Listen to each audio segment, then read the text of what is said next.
abakyala betulina balina olumu lwe bakozesa ebigambo ebisala ne bakugamba leeta sorry naye ng'ekyamazima tokyaliwo ng'amaze okyogera kati gwe bwakyogera kyeyerabira nti men take time and process again.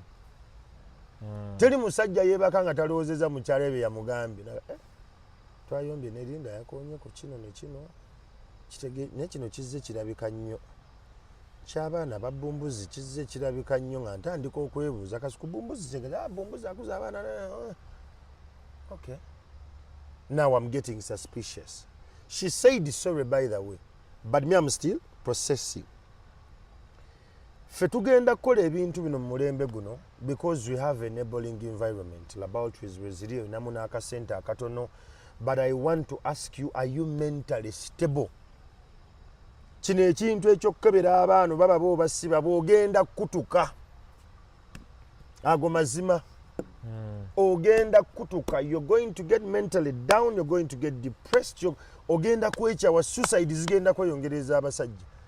Waliwo abasajja bali mu myaka kati 63 bino ebyakyase n'agamba naye kati naye kangende nkebeze olina abaana 8 njagala okirowoozemu bwatya ng'otuuseko ng'olinako omu.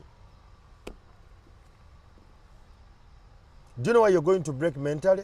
The trust. Amaanyi g'otaddemu okukuza abantu abaana okoze weerekereza kano kali byonna kati kasuku njagala nkutunuulize nti bino byonna obyerekereza but the issue is the kids are not to blame. Yeah. Nyaabwe nkugambye nyaabwe yalina chance okujjamu olubuto olwo nga lwa myezi manya nga lwa sawa 7 mobili teyakikola. We have the science and technology availed with us. Ekisobola tutaasa ekyo naye bw'abanga yasalawo n'akikola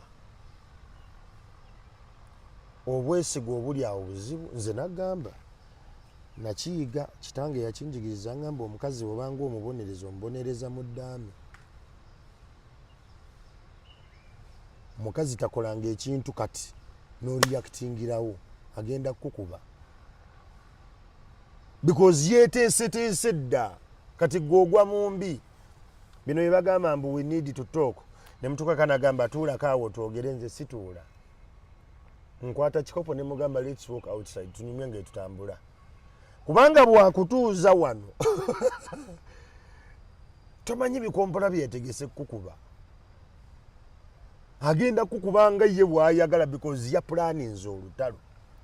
So the only way to pay back to matters of adultery, promiscuous natures n'ebintu bino byetulimu ebyokuzaala abaana gwe kintu okissa mu ddaame kasuku.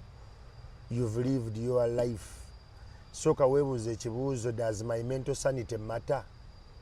Kati ababuguma abangu bajja gamba naye era kati mwogerako mulinga abaverifying obwenzi. Njagala nkutegeeza ensi gye yatandikira paka gye tuli obwenzi weebuli tebulikola ki? Tebulivaawo. Ekyenjawulo ekiri wano ntono yayenda n'afuna ekizibiti n'ajja n'ekizibiti n'akikusiiga n'agamba ekyo kikyo. But how you deal with that society tennakopinga. Ensonga lwaki ne Uganda twabugumye nnyo tukyakyanca buli omu agamba twafunye Kenya byatuuka dda. DNA babikola. Ghana, Nigeria babikola. Naye ensonga eno abasinga tebannagitegeera. Bo bawoza kimu kantegeereka abange embeere n'abange. That's fine.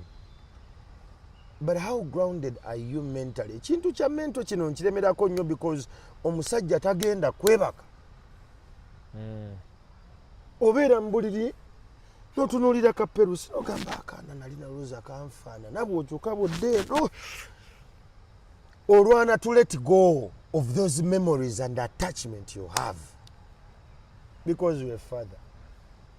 Now the question is, are you going to go and you check for the DNA because you are angered and pissed?